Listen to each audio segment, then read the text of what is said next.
Good morning बच्चों, मैं अभिषेक मिश्र, PGT chemistry.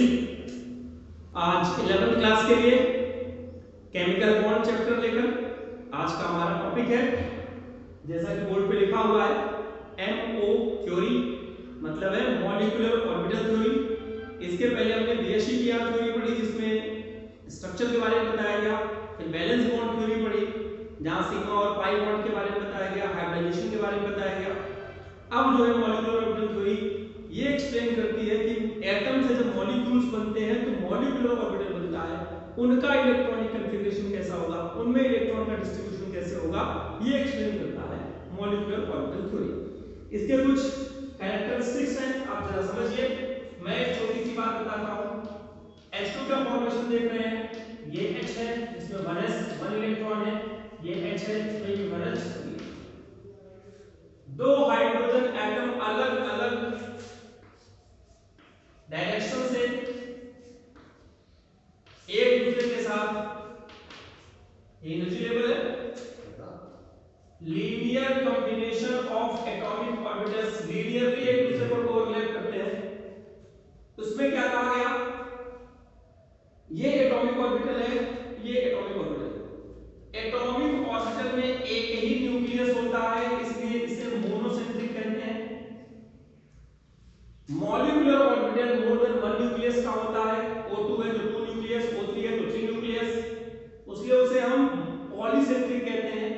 और एटॉमिक ऑर्बिटल्स जब मॉलिक्यूलर ऑर्बिटल तब बनाएगा जब एक दूसरे से लीनियर कॉम्बिनेशन करेगा। और जो भी मॉलिक्यूलर ऑर्बिटल बनेंगे दो तरह के होंगे, बॉन्डिंग मॉलिक्यूलर ऑर्बिटल जिसकी एनर्जी एटॉमिक ऑर्बिटल से कम होती है, और एंटी बॉन्डिंग मॉलिक्यूलर ऑर्बिटल्स जिनकी एनर्जी से ज्यादा होती है। इसे बोलेंगे एंटी बॉन्डिंग मॉलिक्यूलर ऑर्बिटल्स, इसे बोलेंगे बॉन्डिंग मॉलिक्यूलर ऑर्बिटल्स। ये स्टेबल होता है, एंटी बॉन्डिंग वाला लेस स्टेबल होगा। एटॉमिक ऑर्बिटल्स यहां पे 2 है, मॉलिक्यूलर ऑर्बिटल्स 2 है, मतलब जितने एटॉमिक ऑर्बिटल्स कंबाइन होंगे उतने ही मॉलिक्यूलर ऑर्बिटल बनेंगे। यहां पर आप देख लीजिएगा, इसका नाम है sigma 1s, sigma star 1s।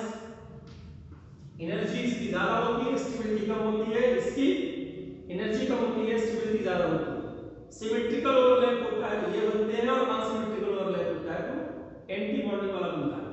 इन दोनों में कुल कितने इलेक्ट्रॉन हैं? 2, हमने इसमें फिल कर दिया। तो हाइड्रोजन का मॉलिक्यूलर इलेक्ट्रॉनिक कॉन्फ़िगरेशन क्या हो जाएगा? हम किसका लिख रहे हैं? H2 का, H का नहीं, सिग्मा 1s2। प्लीज समझिए, इसमें 2 इलेक्ट्रॉन है, इसमें इलेक्ट्रॉन नहीं है, इसको लिखने की जरूरत नहीं है। Sigma 1s2 is the electronic configuration of H2। अब इसकी हम बात करें, क्या इसमें कोई अनदर इलेक्ट्रॉन है? हम केवल इस एरिया को देखेंगे, मॉलिक्यूलर वाले में कोई ऐसे इलेक्ट्रॉन नहीं है, हम इसको बोल सकते हैं डायमैग्नेटिक। बॉन्ड ऑर्डर निकालने का फार्मूला होता है कि इसमें कितने इलेक्ट्रॉन है माइनस इसमें कितने इलेक्ट्रॉन है upon 2। BMO minus number of electrons in BMO, number of electron in ABMO upon 2। तो 2/2 इक्वल टू 1। और सब जानते हैं कि H और H के बीच में एक सिंगल बॉन्ड होता है, ये 1 इसी को रिप्रेजेंट कर रहा है, सिंगल बॉन्ड। मैग्नेटिक प्रॉपर्टी हो गई, ये डायमैग्नेटिक है। बॉन्ड ऑर्डर हो गया, इसका बॉन्ड ऑर्डर बने, कैलकुलेट करके निकाल। अगर यही स्पीशीज H2+ की होती, एक H तो होता -1 वाला और दूसरा H होता ये प्लस, इसमें कोई इलेक्ट्रॉन नहीं है, ये 1s0 होता। अब 1s0 करने का मतलब हम इसमें से किसी को हटा देंगे, ये 0, यहां इलेक्ट्रॉन रह जाएगा। तो अब इसकी जो मॉलिक्यूलर इलेक्ट्रॉनिक कॉन्फ़िगरेशन आएगा, क्या आएगा देखिएगा, MEC, यहां जाएगा सिग्मा 1s1। 1 से क्या पता चला, जब ये डायमैग्नेटिक नहीं है, अनपेयर इलेक्ट्रॉन पाया जाएगा, क्या बोलेंगे, पैरा मैग्नेटिक। और अगर हम इसका बॉन्ड ऑर्डर कैलकुलेट करने की कोशिश करें, 1 - 0/2 = 1/2। इसका बॉन्ड ऑर्डर ज्यादा, इसका बॉन्ड ऑर्डर कम।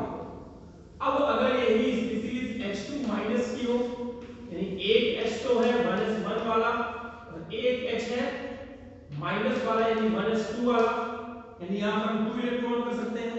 प्लीज समझिएगा, अब 2 और 1 3 हो गया, ये 2 और ये 3, एक इलेक्ट्रॉन कहां चला गया, एंटी बॉन्डिंग मॉलिक्यूलर ऑर्बिटल में। तो फिर इसका मॉलिक्यूलर इलेक्ट्रॉनिक कॉन्फ़िगरेशन क्या होगा, लिख देंगे sigma 1s2 sigma star 1s1। Clear. अब इसको समझिए, फिर से बोलेंगे पैरामैग्नेटिक, क्योंकि एक अनपेयर इलेक्ट्रॉन है, अनपेयर इलेक्ट्रॉन जो प्रेजेंट है। अब बॉन्ड ऑर्बिटल क्रिएट करने का फिर से मेथड है, बॉन्डिंग में कितने इलेक्ट्रॉन है 2, एंटी बॉन्डिंग में 1/2 1/2। अब मैं आपको एक बात बता दूं कि bond order is directly proportional to stability. कौन सी स्पीशीज ज्यादा स्टेबल होगी, H2 सबसे ज्यादा स्टेबल होगी, इनकी स्पीशीज, इसमें बॉन्ड ऑर्डर 1 है।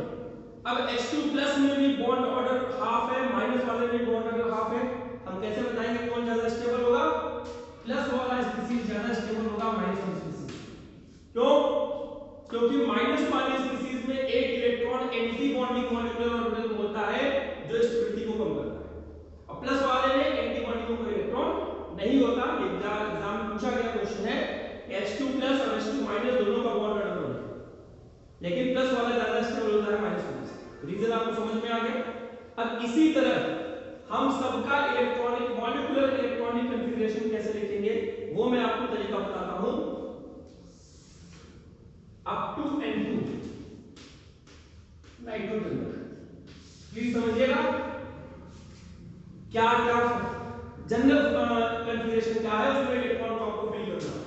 Sigma 1s2 sigma star 1s2, sigma 2s2 sigma star 2s2, फिर इसके बाद पाई 2px एनर्जी इसकी बराबर है 2py की 2 और 2, फिर पाई का स्टार, इसके बाद आएगा sigma 2pz, pz sigma bond बनाता है, फिर पाई स्टार 2px 2। अगर इलेक्ट्रॉन डालना पड़ गया तो हालांकि यहां तक पहुंचेंगे नहीं आप 2, सबसे लास्ट आ जाएगा सिग्मा 2pz। आपको क्या करना है, C2 का लिखना है, C2+ का लिखना है, C2- का लिखना है, पहला क्वेश्चन होमवर्क। दूसरा, ये डायग्राम आपके सिलेबस में सबके लिए नहीं है, ये जनरल बना दिया गया ताकि आप समझिए कि क्या कॉन्सेप्ट है, बीएमओ क्या होता है, एबीएमओ क्या होता है, इनके बीच का डिफरेंस क्या है, और इसके बारे में थोड़ा सा आप अपनी एनालिसिस कर सकें, इसलिए बताया गया। और इसका डायग्राम जब आप कहेंगे अलग से बता दिया जाएगा, फिलहाल सिलेबस में नहीं है। और दूसरा मैंने बताया N2+, सॉरी N2 कर लो, N2+ कर लो, N2- कर लो, इनका कॉन्फ़िगरेशन लिखकर आप स्टेबिलिटी का भी ऑर्डर अरेंज करना, स्टेबिलिटी भी बताना कि इसमें कौन सी स्पीशीज ज्यादा स्टेबल होगी, जैसे मैंने ये समझाया। अब फॉर O2 एंड F2, ये एक्सेप्शन है जो बताने जा रहा हूं, इसके लिए क्या लिखेंगे, याद रखिएगा सारी बातें ऐसे रहेगी, बस ये चीज 2pz उठ के पहले आ जाएगा। रीजन के लिए भी 11th क्लास में कोई जिक्र नहीं किया गया, तो बोलते हैं कि O2 और F2 में एक्सेप्शन होता है, 2pz2 की एनर्जी प्रैक्टिकली देखा गया कि पाई 2px और 2py से कम होती है। क्या लिख देंगे, sigma 1s2 sigma star 1s2, star का मतलब एंटी बॉन्डिंग, बिना स्टार का मतलब bonding molecular orbital, sigma 2s2 star 2s2, फिर सिग्मा 2pz2। देखिएगा 2pz की एनर्जी कम होगी, पाई 2px पर 2, पाई 2py पर 2, फिर पाई स्टार 2px पर 2, पाई स्टार 2py पे 2, फिर सिग्मा स्टार 2pz पर 2। ये z है 2pz है। ये आपका तरीका, इसमें किसका लिखेंगे आप, O2 का लिखेंगे, O2+ का लिखेंगे, O2- का लिखेंगे और O2 का। अगर इसका लिखकर आप प्रैक्टिस कर लेते हैं, ये बता सकते हैं कि अनपेयर इलेक्ट्रॉन है कि नहीं है। अगर यहाँ पर 1 लिखा है कहीं पर 2 2 2 2 सब में है तो कोई अनपेयर इलेक्ट्रॉन नहीं, वो डायमैग्नेटिक। अगर कहीं पर 1 लिखा हुआ दिख गया, इसका मतलब वो पैरामैग्नेटिक होगा, अनपेयर इलेक्ट्रॉन होगा। अनपेयर इलेक्ट्रॉन के कारण कोई भी एलिमेंट स्पीशीज पैरामैग्नेटिक होती है, वो आप चेक करके आपको समझ में आ जाएगा कि ऑर्बिटल उसमें अनपेयर इलेक्ट्रॉन प्रेजेंट होते नहीं होती है, डायमैग्नेटिक है, बाकी सारी स्पीशीज आपकी पैरामैग्नेटिक। ये आप समझिए अगर उसको कंप्लीट करिएगा। तो ये था आपका मॉलिक्यूलर ऑर्बिटल थ्योरी, जिसमें ये बताया गया कि एटॉमिक ऑर्बिटल्स जब मिलते हैं तो मॉलिक्यूलर ऑर्बिटल बनता है, और एटॉमिक ऑर्बिटल्स एक दूसरे से लीनियरली कंबाइंड होते हैं। अगर सिमेट्रिकल कॉम्बिनेशन हुआ तो बॉन्डिंग मॉलिक्यूलर ऑर्बिटल, अनसिमेट्रिकल हुआ तो anti bonding molecular orbital. Bonding वाले की एनर्जी कम होती है, एंटी बॉन्डिंग की ज्यादा होती है। बॉन्डिंग का एग्जांपल सिग्मा 1s2 है, एंटी बॉन्डिंग का एग्जांपल सिग्मा स्टार 1s2।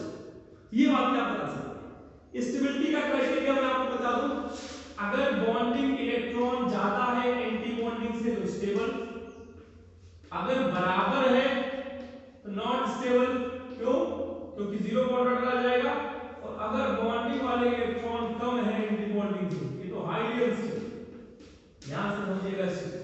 ये स्टेबिलिटी का क्राइटेरिया बताया गया था, इसी के बेसिस पे ये हमने आपको समझाया है कि कौन सी स्पीशीज ज्यादा स्टेबल है, कौन सी कम।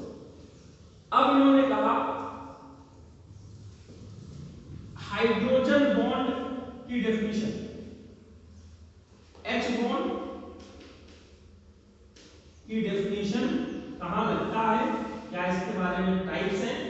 ये आपका मेरी तरफ से होमवर्क है, एग्जाम से पहले मैं नहीं बताऊंगा इसके बारे में। नेक्स्ट चैप्टर में बात करेंगे तो इसका अच्छे से डिस्कशन करेंगे आपके साथ।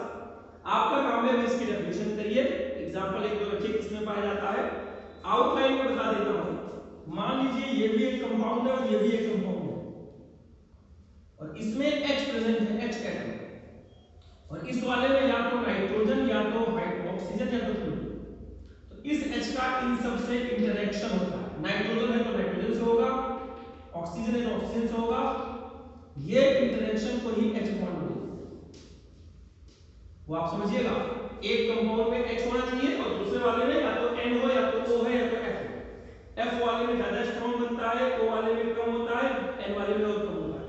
अगर इनसे भी कम इलेक्ट्रोनेगेटिव एटम हुआ, जैसे मान लीजिए ये H है, ये Cl है, ये H है, ये Cl है, इसका H इसके Cl से जो बॉन्ड बनाएगा उसको हम H बॉन्ड नहीं कहेंगे। प्लीज समझिएगा, उसको H बॉन्ड नहीं कहेंगे, ये डाइपोल डाइपोल बॉन्ड है, बाद में सिखाएंगे। लेकिन वहीं पर अगर यहाँ पर HF होता है, यहाँ पर HF होता है, तो ये वाले बॉन्ड को हम H बॉन्ड कह सकते हैं। ये आप समझिए, इस वाले को H बॉन्ड कह सकते हैं।